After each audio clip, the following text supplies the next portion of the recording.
Hello, hello, hello, and welcome to the Lisper Podcast once again. It's your host, it's your boy Tyrone, the Lisper, and something's changed. I got a new microphone. Yeah, I love that little Samsung Meteor mic, right? I did love it, but it didn't fit in well, and it didn't whatchamacallit, it didn't work properly sometimes, and it did match my logo, but shit happens and I had to go get a new mic. But what's not new is the co-host. That's right. The same co-host is here. He was about to get fired before his dad got fired before him, but he's here. He's ready to co-host, and he's about to make his contribution right now, like right now. Okay, there you go. Now, normally, since it's the end of the year, I do my season finale, if you want to call it, or end of the year show, whatever you want to call it. Normally, I do like an end of the year show where I talk about all of the major events and entertainment for the year. But this year I decided that I was going to do something different because the Starting Five podcast, which will be starting today at 2, between 2 and 2:30, I'll be in there. I'm a member of the Starting Five podcast, and they're doing an end of the year show, and they're doing I keep saying them, but I'm a part of it. We're doing an end of the year show, and we're doing an end of the year show, and we're doing like tiers of all the top stories, and entertainment's going to be included in that. So I don't want to bust my bubble. Because as y'all know, I'm spontaneous. I'm keeping it 100, and I don't want to bust my bubble on my show because their show is competitive. You see what I'm saying? My show is just me. Okay? My show is just me, and I say what the fuck I want to say on my show. And most of the times, if I don't have no guests, there is no other opinion. You see what I'm saying? Without any guests, there is no other opinion. And since there's no other opinion on my show, I don't have to be too concerned with what I say because I'm not getting no feedback. I'm not getting no cross-examination. I'm not getting nobody coming back on me. But on this show, on the other show, my other show, the Starting Five podcast, on that show, I got 4 dudes that's out to get me. They're out to take the shit talking championship from your boy. So when I go on that show, I got to be more prepared. And so I'm not going to bust my bubble on my own show. No. I'm going to wait till I get over there to say what I got to say about what I got to say it about. So instead of doing that whole thing, I'm just going to do the movies. And I'm going to do my opinion on the top movies of 2024. And I go to IMDb because IMDb is what I trust. It's the International Movie Database, I think it's called. I don't know. It's IMDb. I'm assuming it stands, the I stands for international, but I know the rest of the word stands for movie database. I'm pretty sure. So I go to them and they list their top 20 movies of 2024, and I'm gonna go through them and I'm gonna talk about them. The first one they got is Dune Part 2. Dune Part 2 was an excellent film. And I did see that. And if you are not a fan of the Dune series or whatever, you still need to go see this film. Well, not go see it because they ain't out in the movies. You need to go on Max, find it, watch the shell out of it. But first you need to watch Dune 1 because I'm assuming that if you didn't see Dune 1, you didn't, if you didn't see Dune 2, then you didn't see Dune 1 because if you watched Dune 1, you was definitely going to tune in for Dune 2 when it came out. So I'm assuming that anybody that hadn't seen this film didn't see the first one, and anybody that saw the first one and liked it definitely liked this one. So here it is. Dune is that work. Is that work? It's crazy because Paul had to deal with a lot of shit. You know what I'm saying? He had to join the Freemen, and they was in the war, with the colonists and all that stuff, and the people that whatever, the people who destroyed his family or whatever, they were at war with the Freemen, and he had to join the Freemen because he needed help. He couldn't destroy himself. But then he was in love with his day, a fine ass. He was in love with her, and then he had to choose between the love of his life, the woman that he was in love with, the woman that helped him out there, and between ultimately saving the universe. Like the choice almost came down. I ain't gonna swing the movie, but the choice almost came down to him either being with the love of his life. Okay, fine as hell to say she wasn't that fine in the movie, but it's Dune. She can't be fine as hell in the movie Dune because it's Dune and she's got to wear that shit and she's in the desert Sandy and all that bullshit. So she ain't fine as hell in the movie, but we all know what she looks like. You know what I'm saying? And he had to deal with that. And that being the love of his life and the conflict between saving the entire motherfucking universe. Well, their universe or whatever he thought was the universe, the world that he lived in and he was surrounded by and the people that he loved and all of that. He had to save all that and he was in conflict with him, his girlfriend, and he was with the Freemen who he didn't really like, but they was at war with the people who were supposed to be his people that turned on him and fucking destroyed his whole entire family.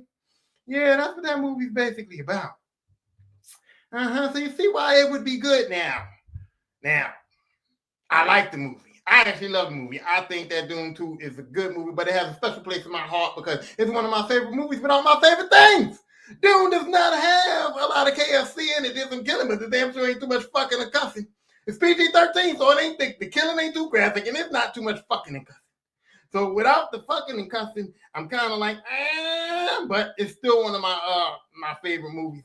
How you doing, Mr. Brown? Warren Brown says 454. That's right. That's me. But how you doing there? But anyway, back to it. So Dune Part 2 is a good movie.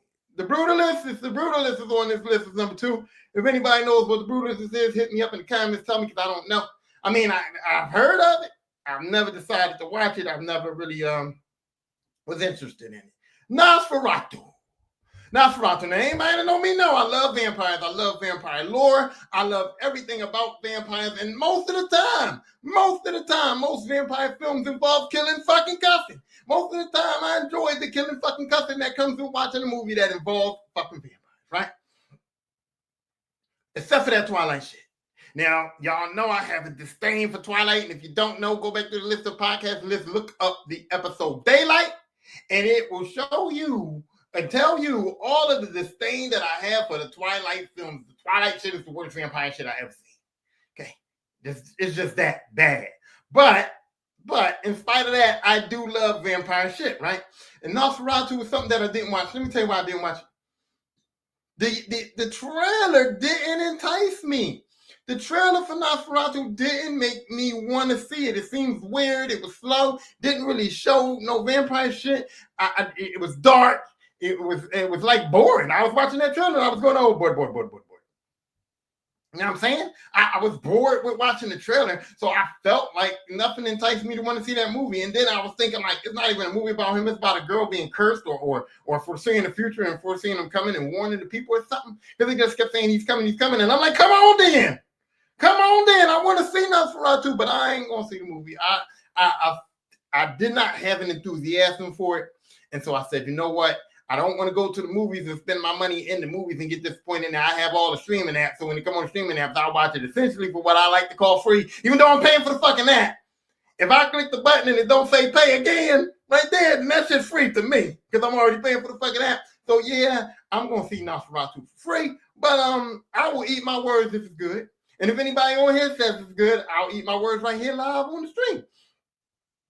But as of right now, I'm going to say the Nosferatu is a streaming service. It's free only film for me. And so that's what I'm not going to do. Now, the Wild Robot, I didn't see the Wild Robot either, but I wanted to. I wanted to see the Wild Robot. I was interested in it. I was like, it's a robot. He's a smart-ass robot, but he's out in the woods, so he's trying to learn from animals, and animals are dumb. Let's just get this clear. Animals are stupid. You know what I'm saying? Every movie that they make that involves animals having to think like humans and act like humans and react like humans and animals been dumb as shit. Been doing dumb ass shit, okay? Some of them don't understand that it's dumb and it's funny as shit, like Donkey on Shrek. Donkey is funny as hell, but some of them just make dumb ass decisions. You know what I'm saying? When you watch the movies, you see the squirrels and then the squirrels be the leaders, or the animal that's the leader, he's the smartest one, but he still got come up with cockamamie plans. It's just, listen, animals not that smart. Robots are trained to be extremely smart. A robot in the woods, in the wild, learning from animals, trying to survive with animals was kind of decent to me. But I can't find myself as a grown man walking in there and asking for one ticket to the Wild Robot because my kids didn't want to see it. You know what I'm saying? And even my kids are too grown to see it. Like I got teenagers, and then I got behind. She's 9, so I thought maybe I can get my 9-year-old to be like, but she was like, no, want to know parts of that. So I didn't see the Wild Robot, but it's something that when it streams, me and my family will definitely watch it as a family. That's a family type movie for a movie night. So I will be seeing it on streaming services, and I hope that I'll be able to point out to my kids that we should have saw it in the movies. I'm hoping that I'm going to be able to say to them, hey, kids. You see how good that fucking movie was? We could have seen it months ago. You know what I mean? I want to be able to say that because you know what? Ain't nothing like being able to get the fucking shit out your kids. They get you all the time. They joke about our clothes. They joke about how we talk. They joke about us not knowing how to do the fucking TikTok dances, right? So it warms my heart to be able to get these fucking kids back sometimes. It warms my heart to make them feel a little bit salty or something. Talk some shit about them. So hopefully the Wild Robot will give me a chance to talk some shit to my kids. Furiosa, the Mad Max saga, right? This is one of those movies that, hey, we didn't need it. We didn't need it. The Mad Max film with Furiosa was a good film. It was good in its own. And why couldn't we invest more money in continuing the series? Why do everybody get a good franchise and then say we got to go back? Yeah, Furiosa was a good character. She was a great character. And yeah, some of her backstory wasn't in the movie, but so what? Move forward. Do flashbacks in part 2 about part 1 and part 3. We don't need a whole prequel film. And then you make a whole prequel film that essentially becomes a sequel film because it's the second one of whatever new franchise is starting. So you make a sequel film that is a prequel film. And then you got to understand that when you're doing a part 2 of franchise, you got to up that motherfucking ante. Like the ante's got to go up, the quality's got to go up, everything's got to go up. The visuals was kind of on par, but the script wasn't. The movie wasn't. The original Mad Max, not the original, but you know what I'm talking about. The Mad Max that fits this timeline, the Mad Max in the reboot of the franchise when he was out there with Furiosa, Tom Hardy, was better than this movie. So now what? So now where do we go? Because now we made a sequel that was, we made a prequel that was the act as a sequel. It was a part 2. It wasn't better than the first one. And now it's like, blah. Now don't get me wrong. I enjoyed the movie, but for somebody who enjoyed the Mad Max, this wasn't it. This wasn't hitting it. This was an unnecessary movie, and it's worth watching. It's on streaming.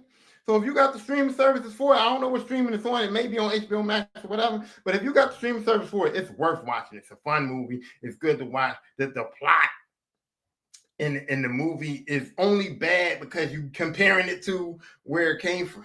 You know what I mean? You're comparing it to like the source material or the start, so to speak. So comparing it to that, it's not going to be good enough. I'm just saying. But it's a fun watch. It's a good movie to watch. You should watch it. The Conclave. Oh man, I tried it. I did. I tried to watch it because I was interested in the Catholic Church conspiracies and all that, and some of the events that it was involved in. But it didn't get to the nitty gritty too fast. You know what I'm saying? It was slow, and it doesn't have killing, cussing, fucking. It doesn't have killing, cussing, fucking. It doesn't have no action. It's a lot of talk. It's a lot of conspiracy theories. It's a lot of thinking involved. You know what I'm saying? And sometimes when I go to watch movies, I don't be having too much thinking involved. Because a lot of times my co-host is my partner. You know what I'm saying? The co-host goes with me. So you know what I'm saying? So sometimes I don't have a good thought process when I'm watching some of these films. And The Conclave was one of the movies that I didn't have a good thought process. And it was slow. But I was interested. Some of the theories that they had in that movie was good. Some of the, the portrayal of the Catholic Church being the devil. Now, I'm not getting on nobody's religion. I'm just saying that when these movies come out and portray the Catholic Church, how they portray the Catholic Church when they're trying to make them look evil, they do a damn good job at that kind of shit. You know what I'm saying? I was saying, like, if you Catholic and you watch this movie, you might be second guessing yourself. You might be going home and saying, hey man, I'm gonna have to be a fucking Jehovah's Witness. I'm gonna have to be a Jehovah's Witness because this shit right here, you know what I mean? It makes you think a lot. The movie was good, but it's slow and it's boring and it's like the kids ain't gonna watch it. And if you put it on a Saturday night, you're probably gonna fall asleep.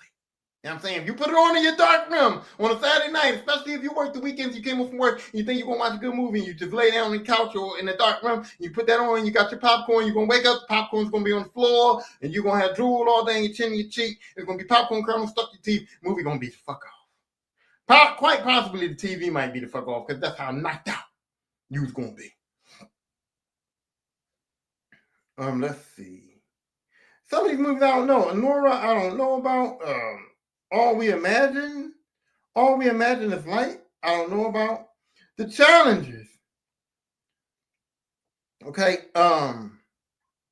The Challengers I watched it because I wanted to watch it because Zendaya. And listen. Zendaya, I like Zendaya. She was on Casey Undercover. She was on Shake It Up. She went from Disney and was able to reinvent herself and stay acting and stay involved. I didn't like her casting as Mary Jane in Spider-Man series, but hey, it worked out.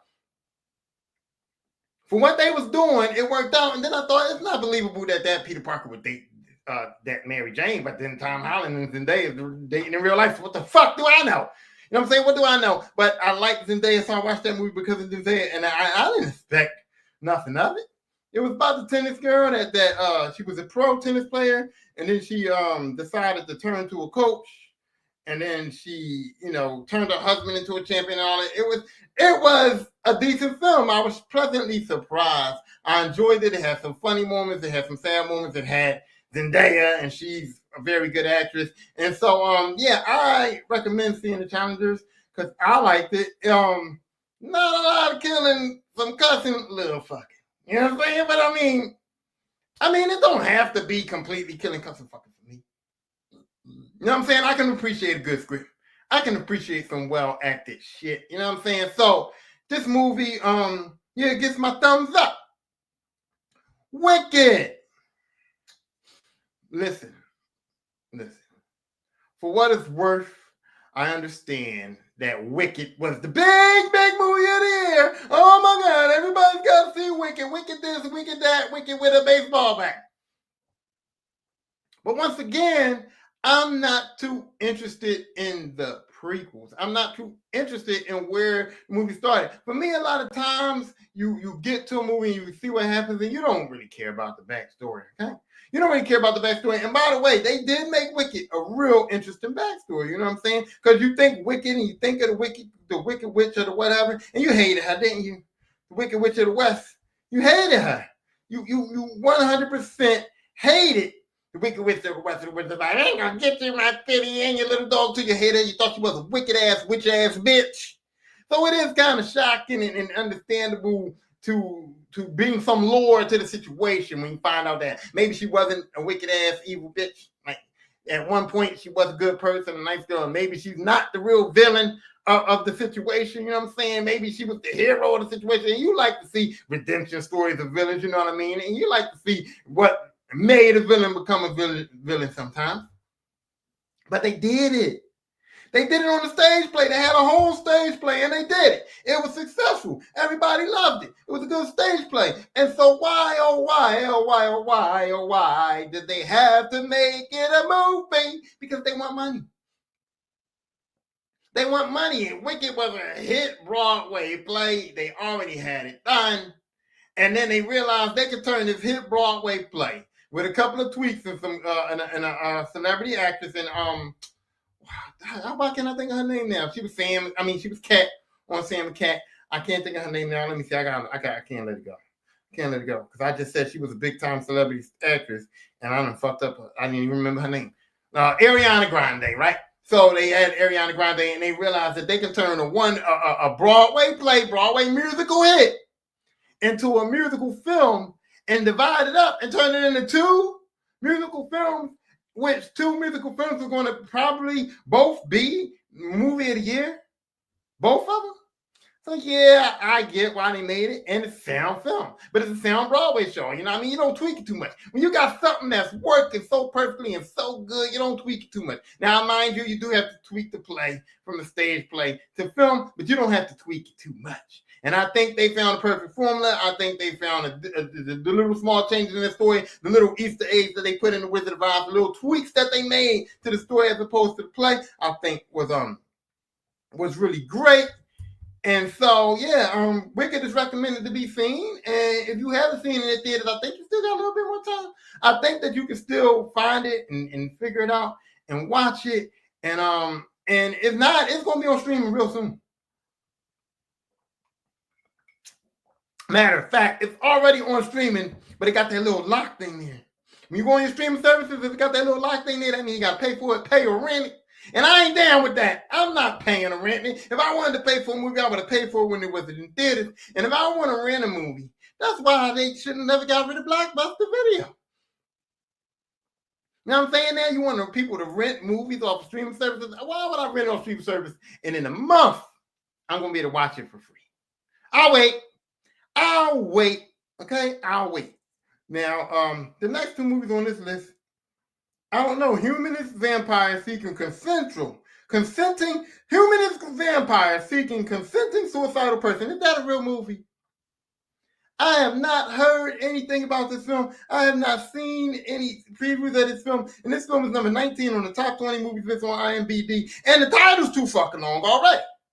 Already the title is too fucking long for me to even consider this movie. Okay, I don't know what it is, but the title is too fucking long for me to even consider this movie. Because who's gonna say that? Who's even gonna remember that? I was reading it and I fucked it up. I was literally reading the title of this film and I fucked it up. And what makes you think somebody's gonna want to go see this? You can't even call your homies or your wife or nobody and tell them that you're gonna go see this movie. Excuse me. I mean, seriously, you call your wife, honey, I'm gonna go to the movie tonight. Oh, what you gonna go see? Humanistic, vampire-seeking, consultal, suicidal person. She's like, what the fuck is it? What the fuck? You're lying. You're lying. She's gonna have to Google this movie title to make sure that you tell her the title of a real film and your dumb ass ain't just lying. I don't have time for that. I can't call my homies and be like, yo, y'all want to go see this humanistic vampire seeking a consultant, suicidal person? What the fuck we want to say? We don't want to read that when it come up on the screen. We don't even want to see it as the screen title when it come up. Like, that's going to take up the whole screen. Like, it's just fucked up. I don't know what this movie's about. All I know is I didn't see it, and I never heard of it, and I'm probably not going to see it. Okay? Those are the best movies of 2024 as far as IMDb is concerned. But I know that there was more movies in 2024, so I'm going to just look up movies of 2024 and see what I come up with, because I know I've seen more movies than that. I mean, I know I got movies that I've seen that wasn't on this list because that was only the top 20. I thought the top 20 was going to have some of them in there that I saw, but let's just go to should I go to popular? I'm gonna go to popular movies of 2024. Let's see what that brings up. Okay, popular movies of 2024. Here we go. Gladiator 2. I mean, Gladiator 2 was good. And you go watch Gladiator 2 because of Gladiator 1. That's the reason why you go watch it. But here's the thing, though. It's so fucking long.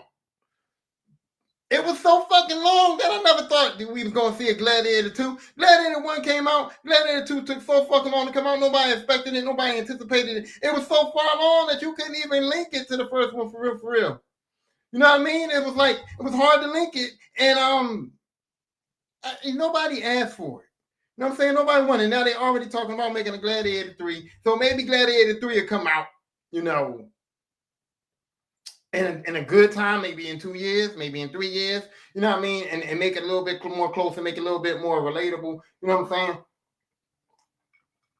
I do got to give it up to the acting, though the acting was excellent. And I got to give it up to Denzel. Because Denzel's getting old, right? And I'm like, Denzel's getting old. He's starting to look old. He's starting to be a little old. But that motherfucker's still putting it down. He's on some Samuel L. Jackson type level. You know how Samuel L. Jackson is like 100 and just keep getting roles and just keep killing them. Don't fuck him up. You know what I mean? Morgan Freeman. They know they typecast Morgan Freeman like a motherfucker. They know that he's got to be an older gentleman of power, soft-spoken, okay? He's got to be a president. He's got to be a school principal. He's got to be God. You know what I'm saying? He's got to be somebody that's stern enough to make you scared. Stern enough to let you know he ain't fucking around, he ain't playing with you. Stern enough to let you know that he's doing what he's doing, but he's also got to be quiet. He's got to be definitive. You know what I'm saying? He's got to talk with good language, so to speak. You know what I'm saying? And so that's where Denzel is at now. Denzel is at that Morgan Freeman level where he's going to be somebody of power. He's going to be somebody that's going to strike fear in you. He's going to be somebody that's going to have the ability to make you do what the fuck he wants you to do. But he's going to be soft-spoken. He's going to have a good tone. And he's going to be stern with it. That's Denzel. The 688. 688, I just saw that on Netflix. I ain't going to lie. I just saw it on Netflix. And Brittany told me that it was a really good movie. And I like the... do I like the actress? I mean, I didn't like her. I ain't gonna lie. Okay. I can't think of her name right now for whatever reason it's escaping me. Kerry Washington, right? So I didn't like Kerry Washington for real. I don't know why. It's just my inner self, how I feel about her. I didn't like her for real. But then I started watching Scandal, and I didn't like her on Scandal, but the show was so good and it was so well written, and she did play that part really good that I liked Scandal, so I had planned on watching this. Brittany said it was good, so I am going to watch it, but I have no opinion on it because I have not seen it. Let me see what else. It's Christmas Eve at Miller's Point. That's a popular movie? That's a movie I haven't heard of. Let's see, Trap. I didn't watch Trap neither. I keep seeing Trap on the streaming services. It's on there, but I just never. I don't know. I was interested in it because they said he was like a serial killer and they planned an event or something that they knew he would come to. They trying to set him up for something. I don't really know what Trap is about. I think they tried to set him up for some kind of event to try to catch him because he's a serial killer or whatever, and they got him on there. And I don't know what it's about, but I've seen it on streaming services. It looks interesting enough, so I may watch it. Smile 2. It's Smile. It's a horror movie. It's a good horror movie. Okay, it's kind of funny because them smiles is they sinister. Because the smile's always meant to like make you laugh. Smile is meant to make you funny. And the way these faces be going, it is funny. It's hilarious. It does make you laugh, but you know that somebody's gonna die, and it's possibly gonna be you. Not you for real life, but in the movie, like it's fucked up. But Smile is just a horror movie. Ain't nothing. I ain't writing home to mom about it. It was cool. Wasn't nothing too good. All right, I'm going through these movies, and I'm not seeing nothing that I didn't talk about or nothing that stands out as something that we really got to talk about. The Deliverance. Right now, listen. Brittany talked about the deliverance, and everybody talked about it, and everybody talked about Monique's performance and all that stuff. And I was excited, and I watched it, and it was okay. You know what I mean? I expected it to be like Oscar-worthy performances and stuff like that, the way this movie was talked about. But I get it. It was Monique. She's back. And she's in it. Atu says, I'll just click it on it so y'all can see what he said. He says, Smile 2 was better than Part 1. I can agree with that. I can absolutely agree that Smile 2 was better than Part 1, but I would like to say that being better than Part 1 ain't saying too much. You know what I'm saying? Like, being better than Part 1 of a horror film ain't saying too much. I mean, yeah, you got your Friday the 13th, you got your Nightmare on Elm Street, you got your Halloweens, and you got the Part 2. Well, and then you got Part 2 of some of them. I ain't gonna get into Part 2 of Nightmare on Elm Street. But anyway, yeah, so some of them being better than Part 1 is saying something. You know what I mean? But for Smile 2, it ain't saying much. Smile was the typical horror movie, and Smile 2 was your typical horror movie that was a little bit better than its predecessor. And that's all I got to say about that. I'm looking through these movies, and I don't see nothing that's mentionable. These are all movies. My Old Ass. I want to mention My Old Ass because I just want to say this. My Old Ass is a movie that's made for old asses that's not like me. Like I said it before, and I'll say it again. My Old Ass was made for your old ass because your old ass is boring. This movie was boring, and I tried to watch it because Aubrey Plaza. You know what I'm saying? I want to give Aubrey Plaza all the eyes that I can focus on her. For her acting and her abilities, and Aubrey Plaza, you know what I'm saying? And Aubrey Plaza, I always think is gonna give me a certain level of raunchiness that I like. It might not be a lot of killing, but there's gonna be some cussing and some fucking. There's gonna be a certain level of raunchiness. There's gonna be a certain level of dirtiness. There's gonna be a certain level of shit that I'm gonna enjoy in the movie. When I see her, that's what I expect. That's what I want. That's what I desire, and I ain't getting none of that. But I kept watching it because I'm like, okay, she came back from the future. I like those movies where the people come back to the past because like Butterfly Effect and all that shit. So I'm like, maybe there's going to be some Butterfly Effect shit. No Butterfly Effect shit. Then she was being all sentimental with the girl, telling her to go hang out with your brother, talk to your mom, treat dad better. So I thought, oh shit, there's going to be some sentimental shit. Mom got cancer. The dad got AIDS. The brother's fucked up. He gay or something, and then somebody going to kill him. I didn't know what was going to happen. I thought it was going to be some sentimental shit. Something was going to happen to one of these people. And then nothing. Then she told her to stay away from this dude. She met this dude. She said, stay away from him. He's bad. Stay away from that motherfucker. Don't go near him. Whatever you do, don't fuck with that boy. Ignore him. Get away from him. Don't fuck with him. And the girl fucked with him anyway. And then she came back and said, and I thought she was going to say, hey, he's going to end up being a murderer. Obviously, he didn't kill us, but maybe he killed my mama, maybe he killed your brother, maybe he killed one of us, maybe he's going to turn out to be a murderer, maybe he's some kind of criminal, maybe he's just, a terrible person, and we're going to find out something mysterious and crazy about this dude. And now, only thing that happens is that dude is the one who dies, and he leaves her heartbroken. And she don't want to be heartbroken in the future. So she trying to tell her past self to stay away from that dude so she don't have to deal with the heartbreak that's going to happen to her in the future. Okay, this could be interesting, but guess what? It's the final act of the fucking film, and it's about to go off. So you're not even fucking going to go into the interesting part of the movie, just going to get the movie interesting and then cut it the fuck off. And then she went back to her past self and said, you know what? I don't give a fuck what you do. She went back to her past self, and her past self ran into the boy, and it was cool. She was like, oh, this is my old ass aunt. You know what I'm saying? And he was like, hey, what's up, what's up? And then she just told her, like, and once she saw him, she fell back in love with him again, and she didn't want to take the love from him. So she's like, you know what? You need the love. Go ahead and deal with him. He's going to die, and while he's living, just enjoy the time that you have with him. And the girl was like, yeah, I know he's going to die, but I still love him. I still want to fuck him a couple more times. You know what I'm saying? I still want to be with this man until he dies. And she's willing to accept that he's going to die. And the old hunter's like, you know what? I'm not going to take that from you. I'm not going to take that love from you. I'm not going to take that joy from you.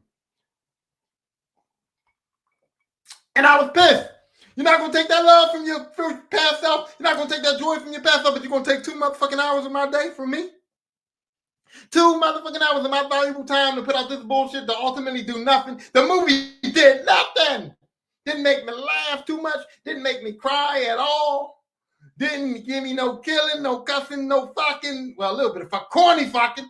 It was some sex in it. It was corny though. It wasn't nothing to make me, look around and think about it. You know what I'm talking about, ladies and gentlemen. Mostly gentlemen, you know what I'm talking about. When you're watching something and it give you a little tingly wingly, and you gotta look around and think about it. Yeah, the sex in this movie didn't even make me do that. So yeah, my old ass is for your old ass. Okay, not for me. All right. Oh, here we go. Twisters was a movie we did not need. We saw Twisters before. We've seen a lot of movies like Twisters, movies about earthquakes, movies about tsunamis, movies about all kinds of natural disasters. We don't care. We don't care. Them people who chase the storms might care. And all they care about is to go, oh, this is not realistic. Oh, that would never happen. They only watch these movies so that they can critique them, so that they can make themselves look more better at what they do. So no, we did not need Twisters. Twisters was something that we did not need. Blink twice. I started it. I never finished it, so I don't know. Deadpool and Wolverine.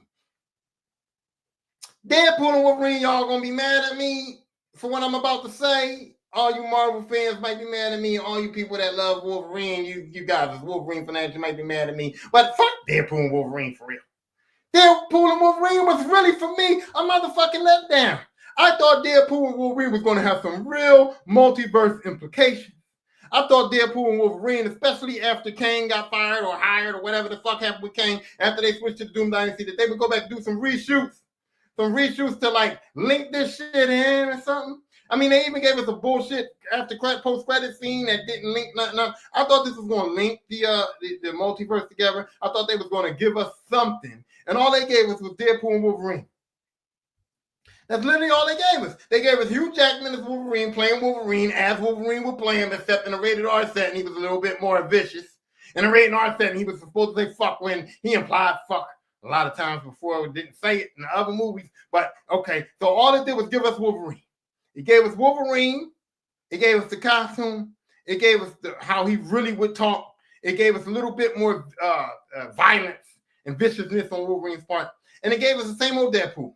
Same old Deadpool. Violent, vicious, witty, nasty, funny, cussing, fucking, all that shit. It gave us all that. Killing and fucking, killing and cussing gave us all that. Right? And it gave us everything that Deadpool is, and it gave us everything that Wolverine was. It didn't give us no plot for real towards the multiverse saga. Didn't give us no implications of how the multiverse saga or Doomsday was going to go. It didn't give us nothing but fun. Am I saying not see it? No, I'm saying see it. It's fun as hell. It's on streaming right now. Watch the shit out of it because it's fun as hell. It gives you what you want in Wolverine. Like I said, it gives you what you want in Deadpool, but it ain't a good movie at all. It ain't a good movie at all. Okay, I mean, whatever the case may be. But we still don't know shit about the multiverse. We don't even know where Deadpool and Wolverine is because we assume, and you want to assume that they're in the MCU now. But there's no confirmation of they're in the MCU. And even if they is in the MCU, they're not in the 616 world. They're not in the universe that we've been watching with the Avengers and all that shit going on. They're not there right now. So, yeah, Deadpool and Wolverine didn't do what I wanted it to do. Didn't do what I thought it was going to do. It didn't do shit, but give me a good old time. Me and the co-hosts had a good time. I do enjoy it because it's one of those movies that I can watch with Brittany that fits both of our needs, you know what I'm saying? Because she's not a big comic book movie fan, but she is into the Marvel Universe, and she does like a little killing and cussing and shit like that. And so this was a movie that we both could watch together and really honestly enjoy, and neither one of us didn't have to sacrifice nothing. Like I didn't have to sacrifice nothing I like. She didn't have to sacrifice nothing she liked. So that was a good movie. Inside Out 2. Inside Out 2 is probably my second favorite movie of the year. I couldn't get the kids to really get into it. I don't know what's wrong with these kids. I don't know what's wrong with these kids. But Bahia, once again, 9 years old, didn't want to get into the Inside Out. She saw the first one. She said she liked it and everything, but she didn't really get into the Inside Out 2. I ended up kind of having to finish it on my lonely. Kind of had to like watch it on my own, but I did watch it, and the way they deal with these emotions and the way anxiety was and the way they brought anxiety in and the way they do it so that children can relate to it, but adults know what the real deal is. It is so great. Inside Out 2 is a great movie. Inside Out and the whole Inside Out series is a great way to help your children deal with their emotions, talk to them about their emotions, have them open up to you about really how they feel and what's going on with them. And it's for adults too. It's for adults too, because you can take it in. You can take it in, because I didn't realize that anxiety be fucking me up. I realized that anxiety be fucking me up by watching Inside Out 2. Some of the, anxiety was going in. I was like, yeah, that's me. That's me. That's what I'm going through. That's how I feel. And that's how I imagine my anxiety would look too. Like they got the look right on that. But the movie was really good. I think that Inside Out 2 is better than Inside Out 1. So I highly recommend going to go see Inside Out 2. And I think that I'm gonna end it here. I mean, I see Harold and the Purple Crayon. I didn't watch that. Monkey Man. Anybody can tell me what Monkey Man is? Let me see who's in it at least. I don't know. It's a Jordan Peele. Oh. Director Dan Patel. Jordan Peele was only the producer. So if you know what Monkey Man is, or if you feel like you want to see Monkey Man, I was gonna say don't because when I saw Jordan Peele's name, it turned me off. When I saw Jordan Peele's name, I got a little sick to my stomach. Let me tell you. I don't like Jordan Peele. I'm gonna say it flat out right here. And if you want to know why I don't like Jordan Peele, once again, I got an episode about it. It's a podcast episode. This podcast is called Not Appealing. Called Not Appealing. You see, I did that. Played on the name Jordan Peele. Appealing. It's called Not Appealing, and it's about Jordan Peele, and it's about why I don't like him. So when I saw Jordan Peele on Monkey Man, I was saying like, don't be interested in Monkey Man. But he was just producing, so maybe he didn't help out with the direction or the plot or anything else in that movie. But anyway, I think that this is going to end the episode. I haven't. 2024 is not a good year for movies. I'm gonna be sorry. It's not a good year for movies. The movies that I saw were pretty decent. The movies that I mentioned were pretty decent. That IMDb top 20 list has some shit on there that I hadn't even heard of during the year. And yeah, I don't have any movies that come to my mind right away that I gotta say, hey, go watch this movie. I don't even really have no sleepers that come to mind here. Usually I have a sleeper or two that I saw that I can be like, yeah, go see this. Y'all might not have heard about it, might not see it. I don't even have none of those. I mean, I thought it was going to be My Old Ass, to be honest. I thought My Old Ass was going to be the sleeper film of the year, but My Old Ass tried to put me to sleep. You know what I'm saying? So yeah, I think that 2024 wasn't that good of a year as far as movies is concerned. And if I missed some movies or I forgot about some movies or y'all know a sleeper, like y'all saw something on Netflix or one of the streaming services that was a good movie and a pretty good movie and you thought that was a sleeper, and y'all can look me up. I mean, I saw Red One. And Red One, okay, I can put Red One in there because I watched Red One, and Red One was more entertaining than I thought it was going to be. I thought it was going to be dumb. I'm not really a fan of The Rock.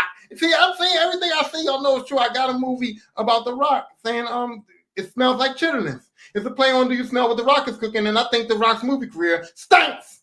Smells like chitlins. Chitterlings, whatever you want to, however you say it, smells like chitlins. That shit stinks. It's funky in my fucking Rock career. But I didn't really want to see it because The Rock was in it. But I did watch it, and it was fun.